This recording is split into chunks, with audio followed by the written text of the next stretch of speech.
Centre में Germany first year M A first क्या नाम है वसुंधरा भारती जापान से।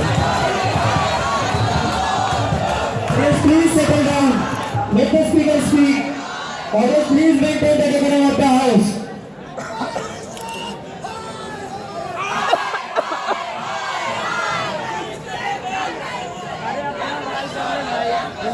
क्या आप लोग पूरी स्पीच के दौरान ऐसे ही कमेंट्स करते रहेंगे? तो आप लोग मेरा अपमान नहीं कर रहे, आप जेंडर सेंसिटाइजेशन के इशू का अपमान कर रहे हैं, क्योंकि आप जेंडर सेंसिटाइजेशन की बात हो रही है। आप पूरे यूनिवर्सिटी का अपमान कर रहे हैं, जिस केस का मुद्दा हो रहा है और आप लोग यहाँ पे कमेंट करेंगे, तो आप मेरा अपमान नहीं कर रहे, आप अपने कैंडिडेट्स का अपमान कर रहे हैं जो जिस केस के इशू को लेके आए हैं। आप उनका अपमान कर रहे हैं जिनको आप चुनने वाले भेजते हैं, आप किसका अपमान कर रहे हैं? तो क्या फिर भी स्पीच में चिल्लाते रहेंगे? मैं बोलूँ या मैं डर के चली जाऊँ? आप एक लड़की को अंडरएस्टिमेट कर रहे हैं, आप एक फीमेल को अंडरएस्टिमेट कर रहे हैं। Others, please settle down. Audience, please maintain the decorum of the house. चिल्लाओ कि आप लोग शांत रहिएगा, मुझे बोलने दीजिए, आपको जो सवाल पूछना होगा पूछिएगा, आप लोग शांत रहिए, क्योंकि ये कोई मेहनत नहीं होगा, ये आपका अपमान होगा, ये जीएस का अपमान होगा।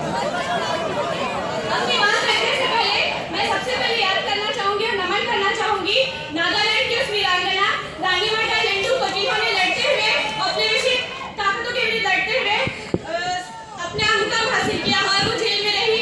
उनकी ये 16वीं शताब्दी है। मैं याद करना चाहूंगी रानी लक्ष्मीबाई को, मैं याद करना चाहूंगी सावित्रीबाई फुले को, मैं याद करना चाहूंगी कल्पना चावला को, और मैं उन तमाम महिलाओं को याद करना चाहूंगी जिन्होंने हर मोर्चे में लड़ते हुए अपना मुकाम हासिल किया है और इन सारी लड़ाई में उनके साथ हमेशा पुरुष रहे हैं और उन्होंने समन्वय को स्थापना किया है। हमारी परंपरा ऐसी ही ये से निकली है जहाँ पे स्त्री पुरुष साथ में लड़े हैं, चाहे वो ब्रिटिश सरकार को चुनौती देने की बात हो या वो कोई भी चुनौती देने की बात हो। आप घटना नीचे रखिए, this is also correct section harassment somebody underestimating me। Audience, please maintain the decorum of the house. जब आप लोग इस चीज की बात करते हैं, लड़ाई की बात करते हैं, तो हम हमेशा लड़े हैं। और जब आपने इस लड़ाई की बात की है, क्या आपको तारा सटे का दर्द नहीं दिखाई देता? क्या उस महिला का जेएनयू के मुद्दों से सर्व करनी है? क्या लेफ्ट पार्टियों का इससे सर्व करनी है? वो मेरे ही शहर की महिला थी, मैं रांची की हूँ, वो भी रांची की थी, वो एक नेशनल लेवल शूटर थी और जब उसने प्रेम किया, उसने विवाह किया, उसके बाद उसे क्या हुआ? उसे शारीरिक और मानसिक यातनाएं दी गई, पीड़ा दी गई और उसे जबरदस्ती धर्म परिवर्तन करने को कहा गया और उसे पता भी नहीं था कि वो रणजीत कोहली है या रकीबुल हुसैन। तो ये बात उसे बाद में पता चली। ऐसे में जेन्युइन केसेस का क्या होगा? ऐसे में उन लोगों का क्या होगा जो सच में प्यार में विश्वास करते हैं, जो अंतर मजहबी विवाह करते हैं? ऐसे में आप उस कम्युनिटी में क्वेश्चन उठाते हैं, एक पर्टिकुलर कम्युनिटी में लोगों का अविश्वास होता है और ये मैं नहीं कहती, ये केरला हाई कोर्ट में इसका वर्डिक्ट आया है और अभी के कम्युनिस्ट सीएम ने वीएस हसीनानी जी ने इस बात पे चर्चा की है कि ये क्रिटिसाइज होना चाहिए, वहाँ बहुत ही ऑर्गेनाइजमेंट हो रहा है। आप सब ये चीज गूगल करके देख सकते हैं। Audience, please maintain the decorum of the house. किसी पर्टिकुलर कम्युनिटी को ही करते हैं, बदनाम कर रहे हैं, क्योंकि इस जिद्दोजहद जिहाद के समय इससे जो मैटर आता है और ये लड़ाई हिंदू वर्सेस मुसलमान, मुसलमान वर्सेस क्रिश्चियन या क्रिश्चियन वर्सेस हिंदू की नहीं है। ये लड़ाई सही और गलत के बीच की है, ये लड़ाई इस्लाम की लड़ाई है, ये स्त्री पुरुष के अधिकारों की लड़ाई है और समाज Audience, please maintain the decorum of the house. भावना में विश्वास करते हैं, जो प्यार में विश्वास करते हैं, ये उनकी लड़ाई है। अभी मानस पटेल पे अधिक जोर डालने की जरूरत नहीं पड़ेगी। सबको पता है सबसे ज्यादा शोषण कहाँ होता है? नक्सली कैंपों में होता है। जिस तरह वहाँ पे महिलाओं का शोषण होता है, उनके साथ उत्पीड़न होता है। मेरे गांव में नक्सली लड़के नहीं है, ये मैंने बहुत करीब से देखा है कि कैसे एक बंगाल की महिलाओं को एक हाइपोथेटिकल लॉयड में ले जाते हैं, उनसे क्रांति की बात करते हैं और उसके बाद वहाँ पे उनका शोषण होता है। शोभा वाणी की डायरी जब आप पढ़ेंगे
please maintain the decorum of the house. Confuse करके बस लड़वाते रहेंगे, संघर्ष करवाते रहेंगे।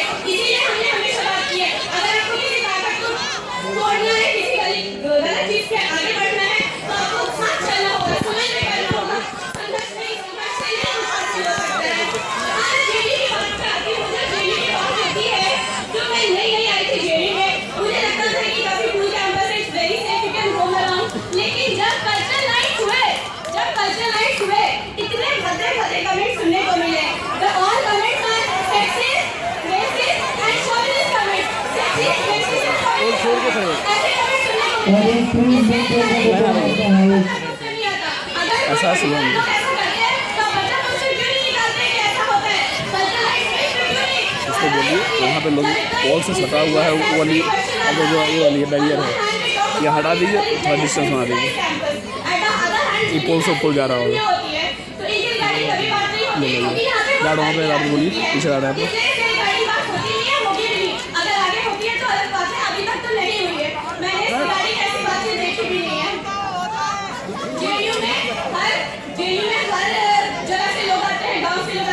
कॉल में करंट आ रही है इसमें भी है, यहाँ से वहाँ जा रहे थे तो ट्रांसफर हो रही है, तो बैरियर हटवा दीजिए वहाँ से।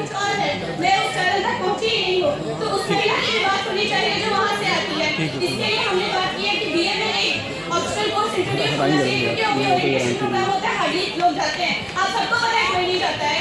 तो एक प्रॉपर कोर्स होना चाहिए कि स्टूडेंट्स इसको चूज कर सकें और वहाँ जाके पढ़ सकें, ताकि जो जेंडर्स के बीच जो गैप है, कॉन्वर्सेशन गैप है, वो ये हो सके और लोग ज़्यादा इसके बारे अवेयर हो सके। इसके अलावा हमने 33% वुमेन गार्ड की बात की है, बॉयज और गर्ल्स हॉस्टल में, लाइब्रेरी में, सेंटर्स पे, और हमने इसकी भी बात की है कि बॉयज हॉस्टल में गर्ल्स टॉयलेट हो फीमेल वर्कर्स के लिए भी, और बाकी स्टूडेंट्स के लिए भी, because anyways we go there for study and for हमारे पार्टी का स्टाफ, तो वहाँ पे होना चाहिए। और लगभग हमने उन सारी चीज़ों की बात की है जिससे जीएस टेस्ट और स्ट्रेंथन हो सके। और आपको तो जीएस टेस्ट में भी तो प्रश्न चिन्ह लगा कुछ वर्षों में, जब मैंने आई मुझे पता था कि हाँ ठीक है, जीएस टेस्ट में गोपनीयता बरती जाती है, ये तो हर दूसरा केस पब्लिक हो जाता है, कल मेरे या मेरे किसी फ्रेंड पे लगे तो मैं तो एक बार सोचूंगी कि कहीं मेरा केस भी पब्लिक ना हो जाए। इससे एक अविश्वसनीय प्रभाव तो आता ही है। जीएस टेस्ट पे भी एक क्वेश्चन मार्क कर जाता है कि how much it is like accountable to us, की तो मेरा विश्वास मेरी क्योंकि समझ telling you and that comes under GS test, for that matter I can not do to police. तो मेरा विश्वास मेरी जीएस टेस्ट बॉडी पे होना चाहिए कि कुछ भी केस हो तो मैं डायरेक्टली वहां जा सकूं। लेकिन इस तरह का चीज अगर होगा, नाम बाहर आएगा, इम्पार्शियलिटी होगा, पार्शियलिटी होगा, केसेस पेंडिंग होगा, नेम्स पब्लिक होगा, तब नेवर प्रीफर टू गो। ऐसे भी हमारे देश में कुछ भी किस्सा होता है, कुछ भी होता है, तो हम लोग बहुत सोचते हैं कहीं भी आगे जाने से पहले हम लोगों को आगे बढ़ने नहीं दिया जाता है। अब आपके इंस्टीट्यूट का भी ऐसा होगा कि अगर ये शायद इतनी ही पॉलिटिसाइज्ड बॉडी है अगर, तो आगे बढ़ने नहीं जाएगा तो हम लोग नहीं जाएंगे। तो ये आपके लिए नहीं, आप हम लोगों को आगे नहीं बढ़ने देना चाहते, इसके लिए साबित होता है कि तो my first priority would be I would be elected कि जीएस टेस्ट पे छात्रों का पुनर्विश्वास है कि वो लोग फ्रीली वहाँ जा सके, कि ये चीज़ जो कुछ टाइम पे हुआ है, anyway 6 rape cases last year ही रजिस्टर हुए हैं, टाइम्स ऑफ इंडिया में भी आया था, संडे कि ऐसा हुआ है। तो प्लीज आप लोग इस बार सोच समझ कर वोट करें, और जैसा कि जितना पॉलिटिसाइज हो गया है उसको बिल्कुल डीपॉलिटिसाइज करने की जरूरत है, तो इसके बारे में बात हो। और मैं यहाँ से स्टेज छोड़ने से पहले फिर से एक बात करूँगी कि आपने जो कहा अपने बात को बखूबी निभाया, मुझे पता था आप लोग चिल्लाते रहेंगे, क्योंकि ये ऑल राउंड टेस्ट है, जीएस टेस्ट, आपको बस यहाँ पे हल्ला करना है, किसी पर्सन को अंडर एस्टिमेट करना है, क्योंकि आपको बात नहीं सुननी है, आपको बस अपमान करना है, आपको लड़कियों को आगे नहीं बढ़ने देना, आपको लड़कों को, आपको किसी को भी आगे नहीं बढ़ने देना है, जो पता है कि ये लड़का है जो सही बात करता है, क्योंकि आपको बस काटना है, लड़ना है और कंफ्यूज करना है। Thank you.